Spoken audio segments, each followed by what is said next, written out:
happy to welcome you at our discussion. This is our last event in this analytical season. That doesn't mean that we will make a long pause. In the beginning of September, we will continue. We will offer same useful products that we have been preparing before. Today our analytical material is dedicated to European integration of three countries, Ukraine, Moldova, Georgia.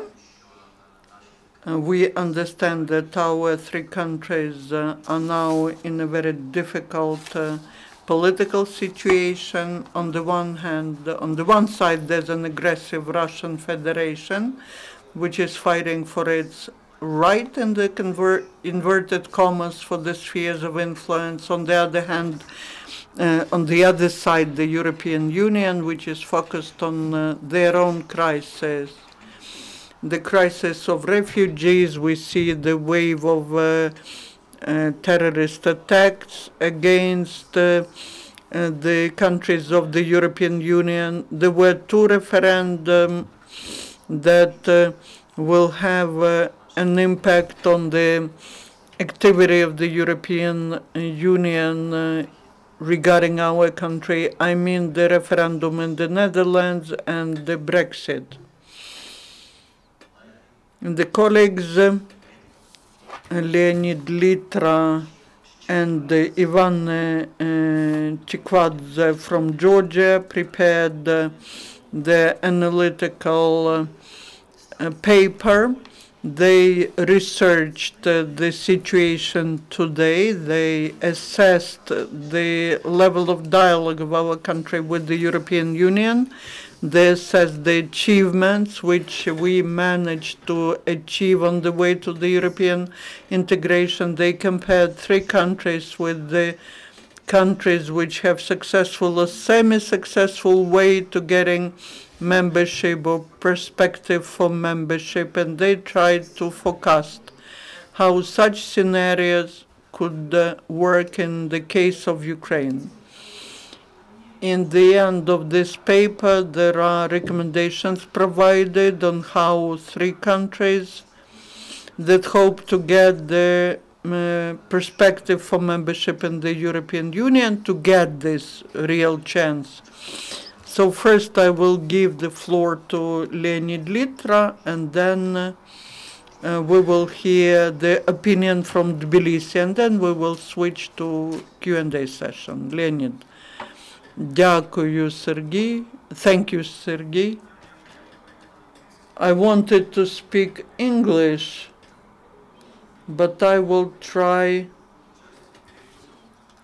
Maybe it will be easier if I speak Russian for media. Even if I make mistakes, it will be better. Для моей презентации. This will be better for my presentation. First of all, I would like to answer the question, why are we organizing this discussion? Many people, when we were interviewing people in three countries and in the EU countries, many people were asking, why are you talking about that now? We have so many problems, the crisis with refugees, terrorism, many other issues. Now it's not on the topic. But we believe that that's quite topical because three countries are conducting reforms or are trying to conduct reforms. But all these three countries shouldn't lose the strategic direction. And this strategic direction, we believe, is the integration into European Union. Getting the status of the candidate country in the future. That is why we have this discussion without this discussion, we cannot have a process which would clearly formulate the agenda on how Ukraine, Georgia, and Moldova could achieve membership in the EU. All these three countries are not ready to submit applications to the EU, but the EU is not ready to accept such application because of all these problems, the refugees crisis, attacks of terrorism, and these two events, recent events, the referendum in the Netherlands and Brexit. These two referenda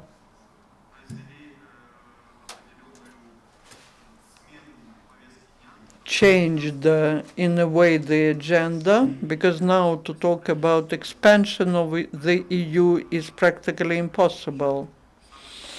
In such cases, the best is to focus on internal reforms, on implementation of the association agreement, and when the time comes, and my colleague will talk about that in more detail, to submit the application to the EU. The process has been frozen. The process of expansion is frozen, but I don't want to be pessimistic.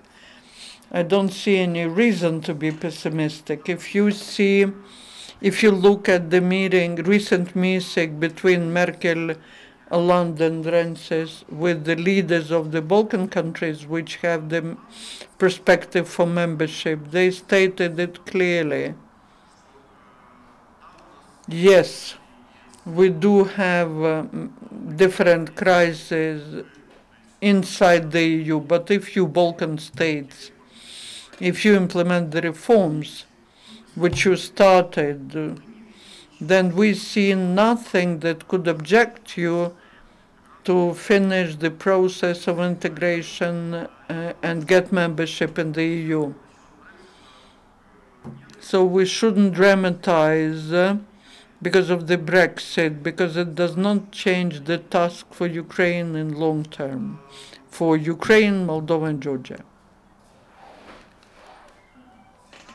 Now for us it's important to understand how we will develop this topic of membership.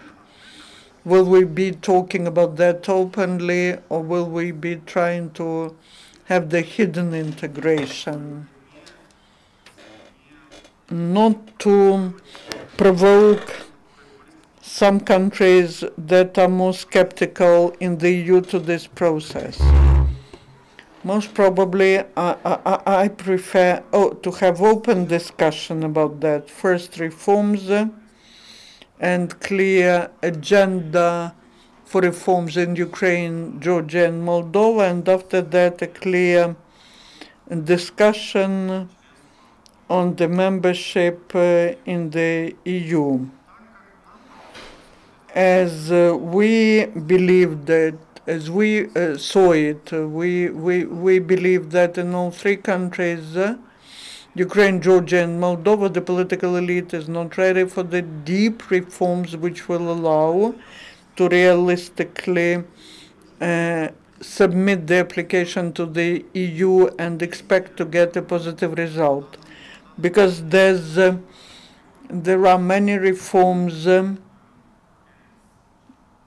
many areas which haven't been reformed. In all three countries, there's a problem with reform of the prosecution, and while it's not moving forward,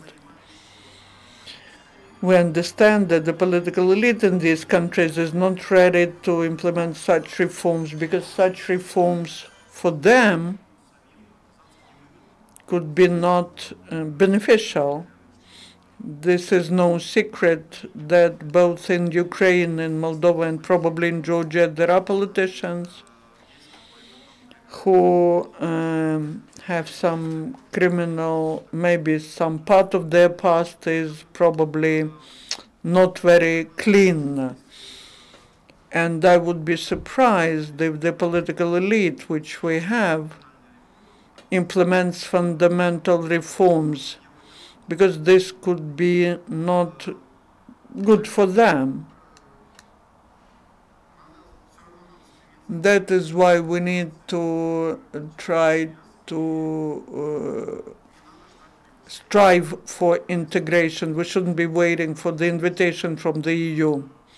We mentioned many times that we talk to the EU officials and we ask them, what is your opinion of this process? And they say, we will not invite you. If you ask, then there might be the discussion about that. But the EU will not initiate, or some countries of the EU will not initiate it. They will not say, Kyiv, Tbilisi and Chisinau, submit your applications. This will not happen. So it depends on these three countries. How will they organize the dialogue with Brussels, with Berlin, with Paris, with the capitals which have certain influence on the process? I also would like to say that despite the fact that it looks like in the EU there's a public opinion against, I wouldn't say so.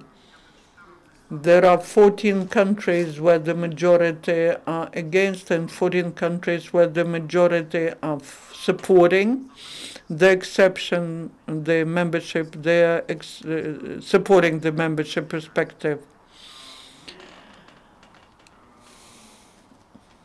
But we have noticed that not always the public opinion influences drastically the choice of the political elites. In 2010, there's an example.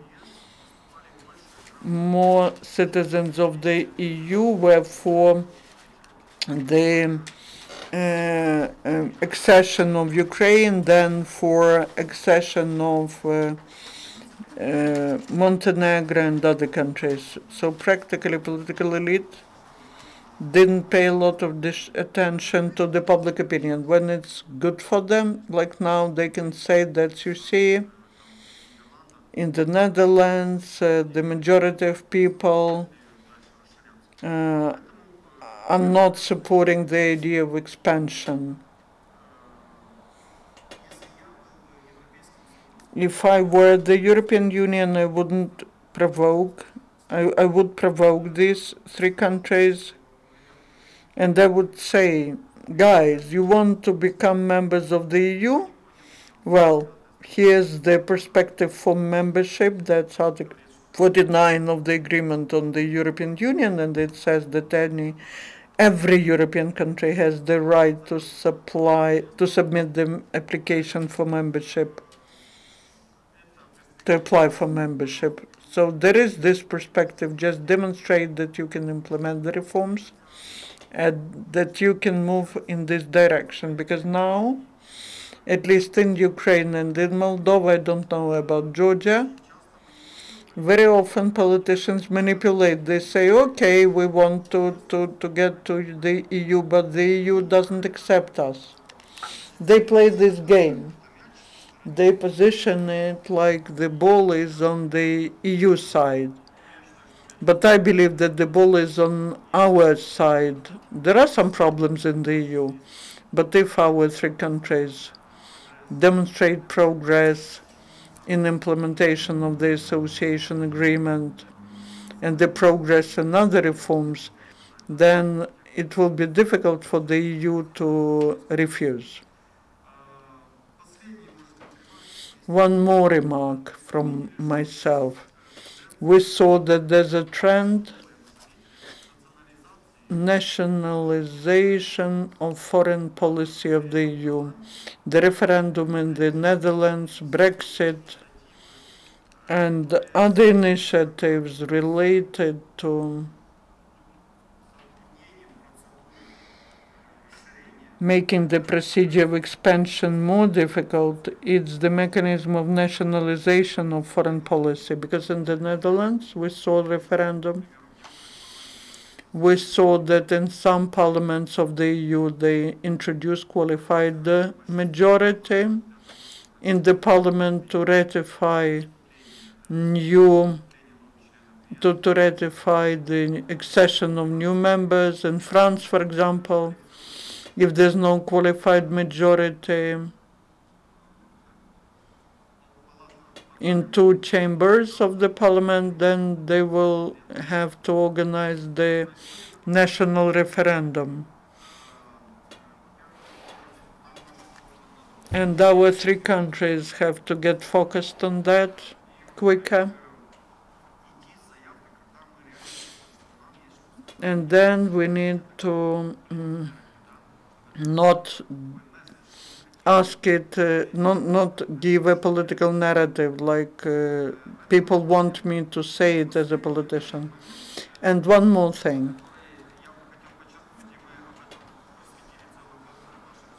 And that is Russian veto in Moldova. The war was long time ago in Georgia in 2008. In Ukraine it started in 2014 and it still continues. It shows that Russia sees NATO in the shadow of the EU, and Russia wants to control any important changes that take place in these countries. Thank you. Ivane? So in the survey there is a factor of election and also the factor of election in Georgia. And in this context, I have first question. In the course of a parliamentary campaign in Georgia, the issue of Euro-integration and prospect of accession, does it really matter there? And in what context it is discussed? And maybe there is strengthening of maybe pro-Russian, anti-European influence. Is it possible there? And also you remember also about Moldova and Ukraine, and there are some concerns that some populist and anti-European interests can rise. So if, for example, we are not provided with the accession, maybe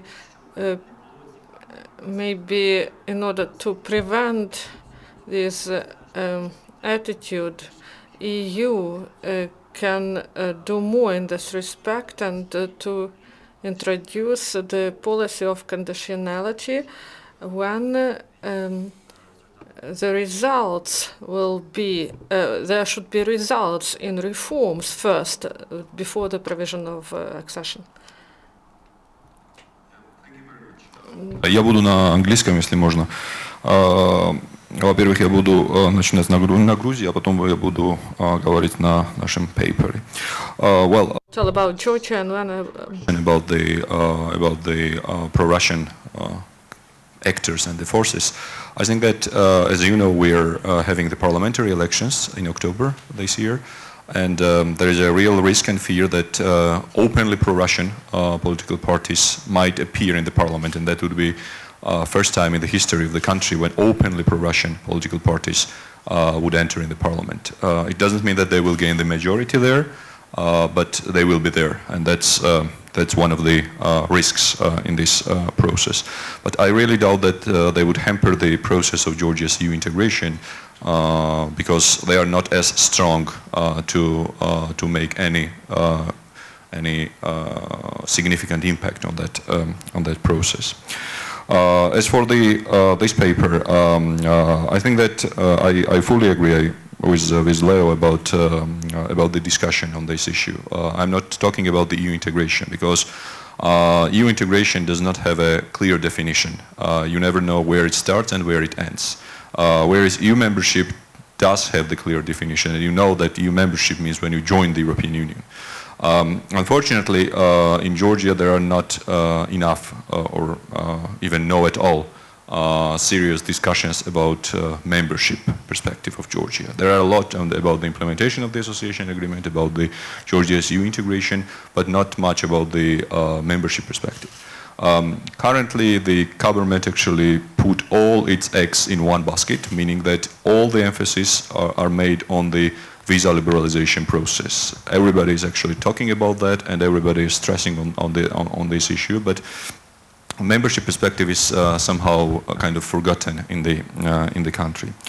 I wanted to actually stress on three main points, and I will move to then to the conclusions and recommendations.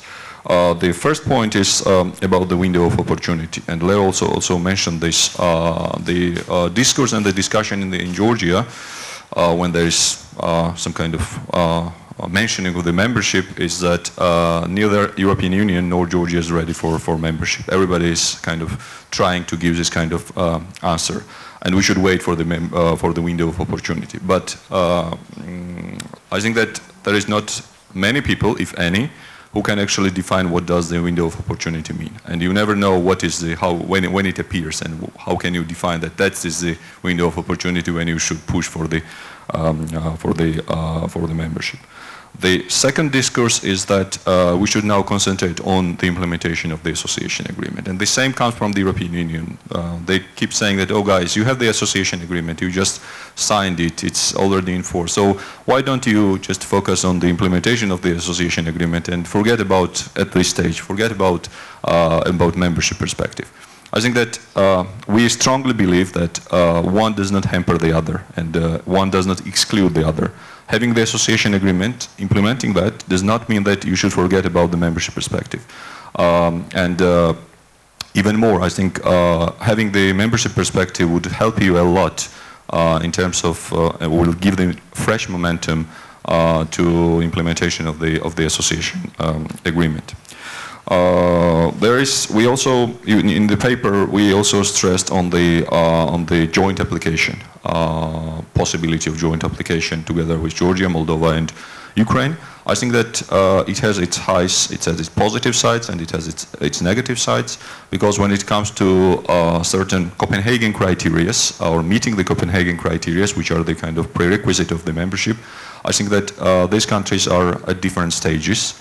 I believe that in these rankings, okay, in the rankings, you can see that in certain spheres like fight against corruption or freedom of press, etc., you can say that Georgia is performing better than Moldova and Ukraine. But from the geographical point of view, Ukraine and Moldova sharing the border with the European Union. So these are its highs and lows. And I think that there is not much cooperation on that, particularly on that issue between those three countries on the future membership perspective. We actually elaborated plenty of recommendations, but I would like to stress on 5 of them. And the first is so-called preemptive legal screening, and I can explain it. What does it mean? It means that when the country applies for the membership, it gets a questionnaire from the European Union. There are 2,500 questions just to find out where this country stands.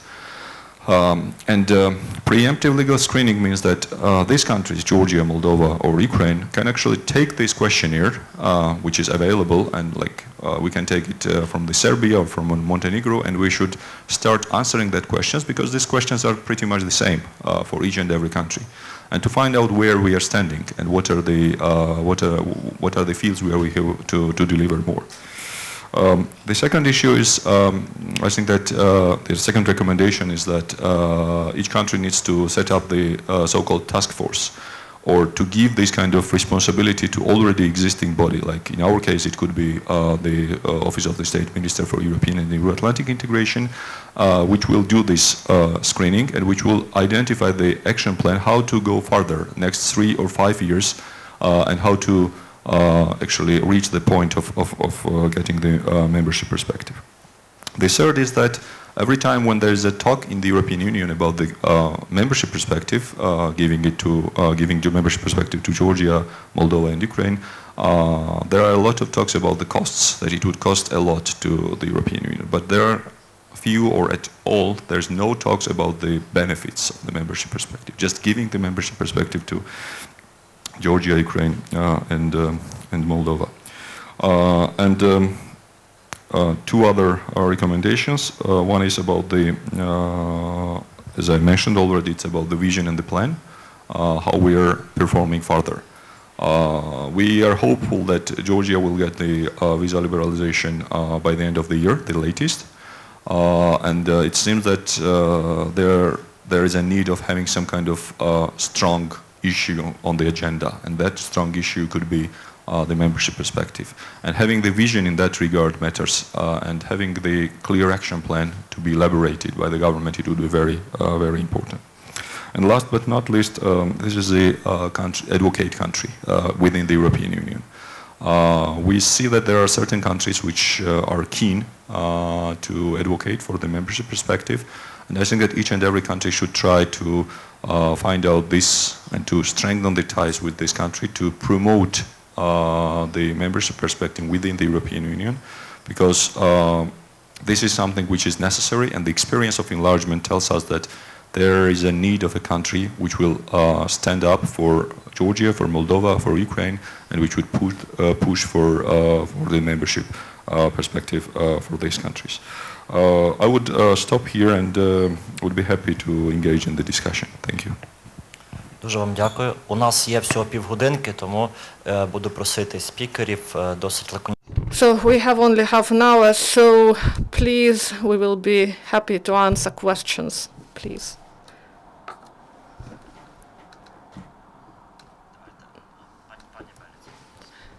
Ms. Belitzer, please.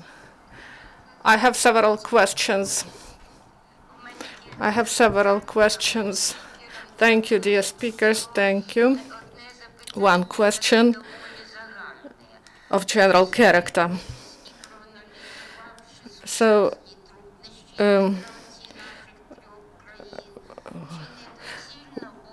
when you analyze the difficulties and obstacles, maybe we should direct our state and public effort to Euro-Atlantic integration, because in Central and Eastern Europe, there were no precedents that a country joined the European Union without prior accession to NATO.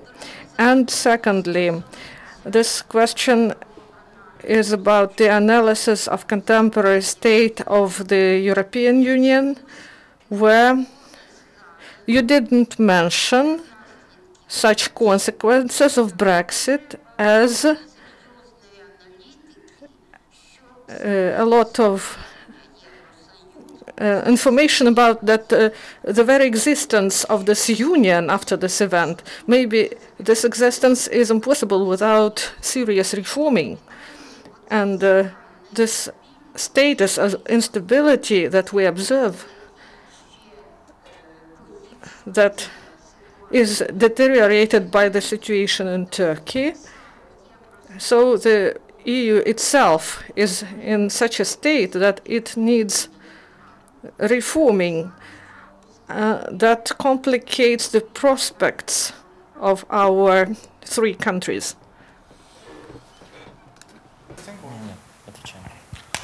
Okay, thank you. Question. Actually, while writing this paper, we thought about that, your first question about the NATO first and the EU afterwards. There is not this kind of, well, I fully agree with you about the experience, but there is no such kind of precondition that you should join NATO first and then you join the European Union. All the more, at least in case of Georgia, we already made such kind of application in 2002 in Prague NATO summit, and we are there, and almost, let's put it this way, because we have the membership perspective for NATO. You know, in Bucharest summit, it was said that Georgia, like Ukraine, will become the NATO member state. Whereas there is no this kind of equilibrium in case of European Union. There is not even a talk about the membership perspective. Leave alone the official declaration on that. So I think that that's what we are stressing now. We are not talking about the membership tomorrow or day after tomorrow. We are talking about the membership perspective, the same that we have in case of NATO. As for the Brexit, well, I mean, the situation is changing in the European Union day after day. We started writing this paper, I think it was 1 year ago. And of course, there was expectation about the referendum, but frankly, I didn't expect this kind of results. I think that, again, this is not about just wait and see that everything will be prosperous in the European Union, and we should only after that discuss about that. The EU is in crisis, I think, at least since 2005. We saw the financial crisis, we saw migration crisis, we saw Brexit. I think just only waiting and seeing that, like, let's wait until there's no crisis in the European Union, I think that it would take a very long time. It's better to work together with the European Union to solve this crisis rather than to stand out and see how the EU is solving this kind of crisis. So that's my take on that. If I may add a few words, I think, especially on the second question, because on the first question, you know, in case of Moldova is a neutral country, I mean, and is not willing to join NATO. I mean, I think it's willing, but there are some constraints which are, and I mean, what the example of Georgia and Ukraine is also quite telling. I mean, Georgia and Ukraine applied for NATO and got nothing in exchange. That's why Moldova would think twice before giving up its neutrality and you know, going on the NATO path, for instance. But I totally agree with your argument that Central Europe was first joining NATO, and then it was a sort of security backup. They had a security backup which made them more like confident in the EU integration process. But on the second question, I think this is a quite unique situation today when the EU is, I mean, usually it is, you know, EU which is inspiring the other countries, the third countries, I mean, as they're conventionally called, what to do and how to reform. These days, what we see is that EU is shaped very much from the outside. I mean, the refugee crisis is a threat, which is a threat. I mean, is an issue, a challenge which comes from the outside. The Russian aggressive behavior and interventions is a threat, which is coming from outside. I think this is a quite unique situation that EU is not only internally, I mean, shaped by domestic issues, but also by external issues. And I think we are involuntarily part of this process now, because of the war in Ukraine, because of the conflicts which the three countries have, and because of the many other issues which are, I mean, we are in a way sentenced to live together with this and to solve these issues together. And I know that when we were talking, for instance, to officials in the three countries and in the EU, a lot of them were saying like, look, I mean, EU is not so good as it seems to be, because when we started to get closer and closer to the accession date, we realized that we have to give up a lot, that we have to go through painful reforms and so on and so on. But what we realized in our own countries is that, yes, doing painful reforms is like shooting yourself in the leg, but not aspiring to get EU membership and get for all this process is like shooting yourself in the head. So it's much more worse not to engage into the process. We don't know the outcome of this process. We have Balkan countries who have the membership perspective from 2003, I'm getting that, from 2003, and none of this country is, I mean, except Croatia, but Croatia was on a different page already, I mean, in 2003. But from the rest of the countries, all of these countries are still in discussion. Some of them opened some chapters, negotiation chapters, but still, I mean, they're not in yet. Будь ласка.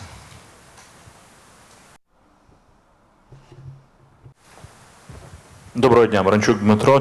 Voronchuk Dmitro, during the discussion, there was, you mentioned the war in Ukraine.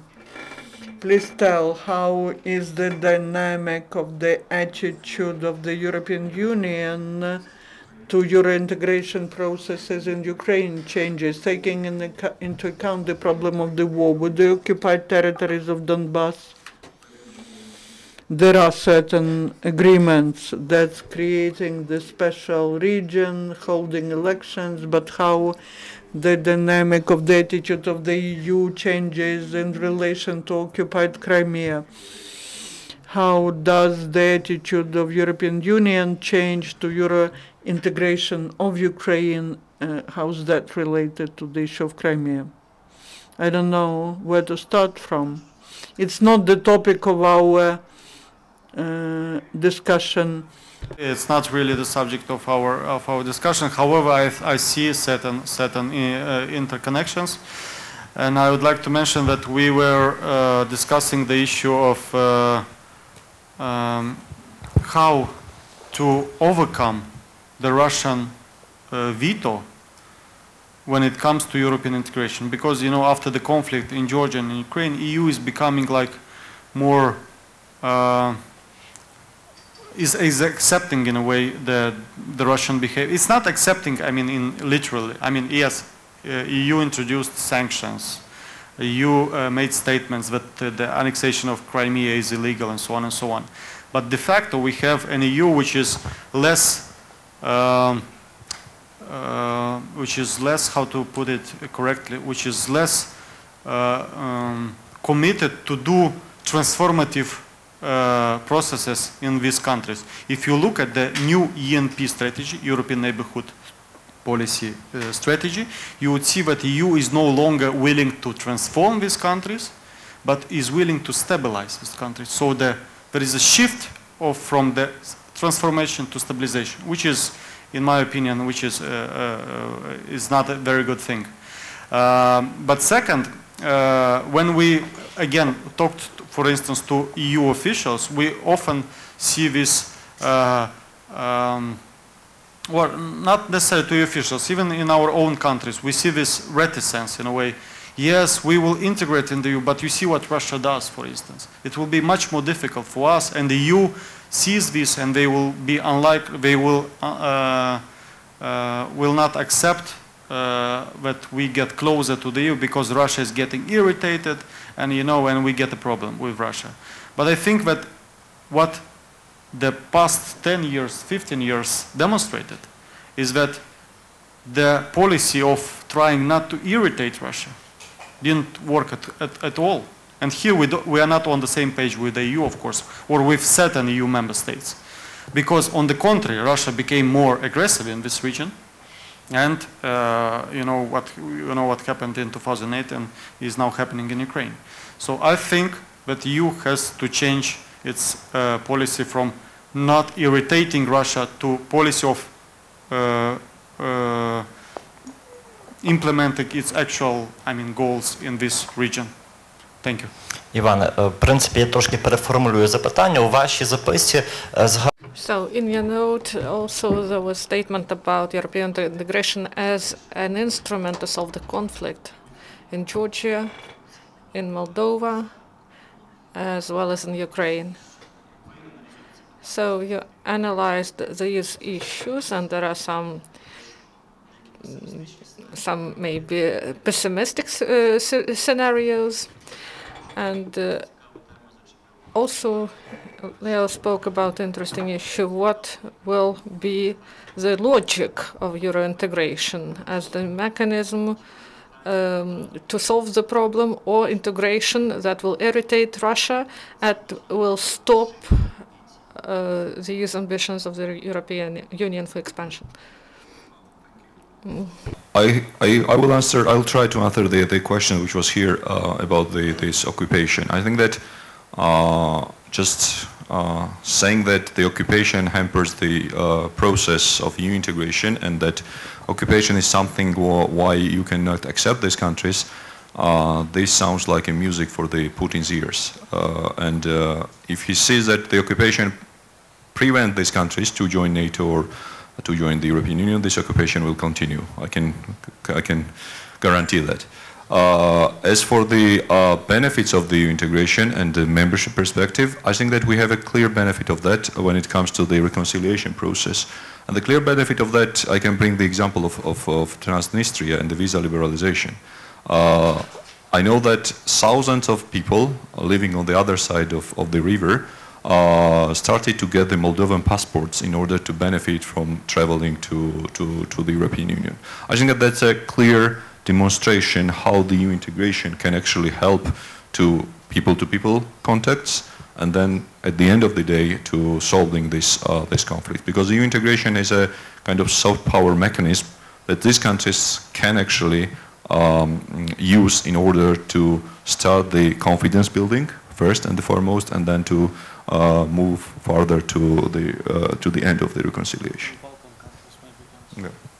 Я можу згадати ще про кіпрський приклад, коли завдяки євроінтеграції турки-кіпріоти захотіли воз'єднатися з греками-кіпріотами, але греки-кіпріоти вже не захотіли цього.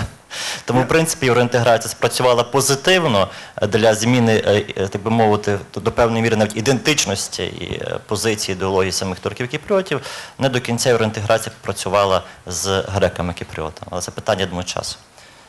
I wanted precisely to mention the Cyprus case and all. Yeah, so In a terrible condition when EU gave, actually it was a post-war promise of membership perspective, and it was perceived as a peace plan.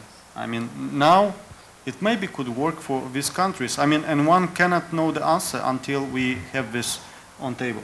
And we saw that the other way around, which we tried, the way which we tried to do it until to this moment, it didn't work. And now we need to think about alternatives, and this alternative could be precisely the European perspective, the membership perspective. Будь ласка. Добрий день, Ярослав. good afternoon, Oxford University. I have two questions. One, maybe geopolitical one. They say that Eastern European Partnership is an attempt to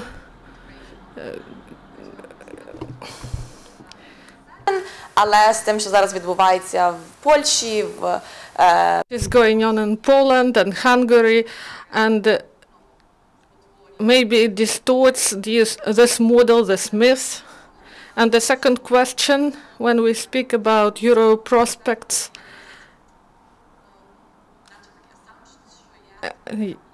so there is an assumption there is a black box, and to what extent it is difficult to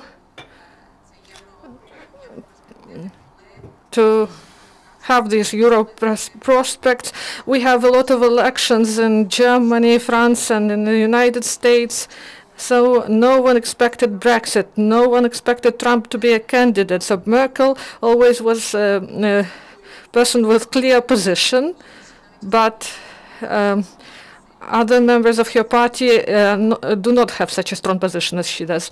So these are just details of the situation. Of course, we can debate about this, but I think we have in the Big Ten, the Big Bang enlargement, and 2007, we have both positive and negative cases. Certainly, Poland and Hungary may be posing a certain challenge because we see the statements of EU officials. But we have countries who have demonstrated the contrary, who have been perceived as really in bad shape. Like, I mean, my country, Romania, is being perceived the most corrupted country and maybe the least prepared country for becoming a member of the EU.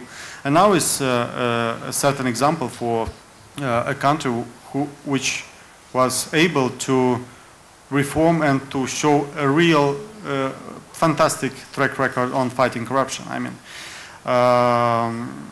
I think these are sort of arguments, and for our own countries, Ukraine, Moldova and Georgia, I don't think we need to look a lot into the into these examples. We need to prepare ourselves because we always try to find certain excuses. You know, when you talk to Ukrainians, I was talking to Ukrainians like, guys, why don't you do reforms like in Georgia and anti-corruption? They say, well, we are not Georgia. Georgia is too small. We are big. Okay, why don't you do it like in Poland? Well, you know, Poland is Catholic and we are not.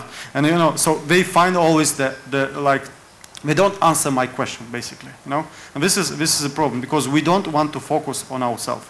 And this is an issue, I think. That's why and if you look at the recommendations of this report, we tried to make it in a form of a guide, a practical guide for European accession. So just drop off the narrative and try to do certain things to make the discussion about the membership perspective not toxic, first of all, so you don't get irritated EU officials and yourself, and, you know, do very concrete steps that would lead to the practical achievements. I just add on the big band enlargement. I think that I have never seen a deep and comprehensive study how the membership influenced and impacted on those countries. But when I visit there, when I go there, I think that they are doing far better, despite all these problems. And I share this about Poland, about Hungary. They are doing bit better than they were doing 12 years ago, before they were the EU member state. EU is, and I fully share that EU is not kind of paradise, you know. It's not like when you enter there you can sit down and enjoy. No, you have to actually do a lot of things after you join the European Union. I guess that, yes, despite all these problems, I think that that's only the destination for this country. I don't see any other options on the table, frankly speaking.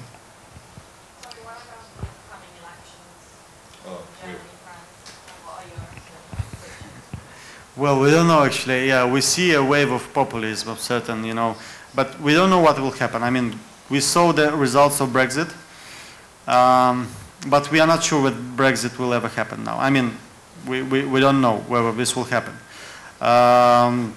So it's very difficult to guess. However, I think that on the contrary, if Brexit happens, EU will try to find a sort of new driving force inside to prove that you know, it's reforming and it's developing and so on. It could be Schengen enlargement, for instance, by including, I know, Romania and Bulgaria into, you know, a new to expand Schengen. It could be expanding the Eurozone maybe, because financially it's more or less more stable than it used to be a few years ago.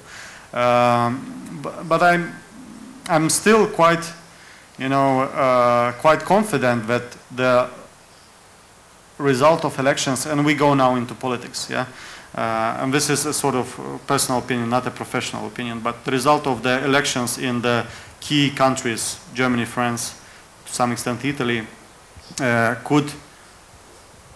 populists could not gain more than a certain amount. There is a threshold, which is, you know, I mean, the Front National in France, I don't think they will ever get more than 30%. I don't know. I mean, 30, 35 maybe, but never a controlling majority. I don't think that Alternative for Germany, in Germany, will ever get, I mean, they are now rated in the polls, I think 15%, if I'm not mistaken, but I don't think they'll get 35 ever. I mean, I still think that the current alliance and Merkel is, I think is quite, I mean, she's weakened compared to 4 years ago, but she's still well positioned in order to be in control of the situation. На жаль, час добіг кінця, мусимо завершувати наш захід. Ще раз. Наступний захід починається. So the next event will be in several minutes, and we can continue our discussion of records. Thank you very much, and maybe we will meet again in the beginning of September.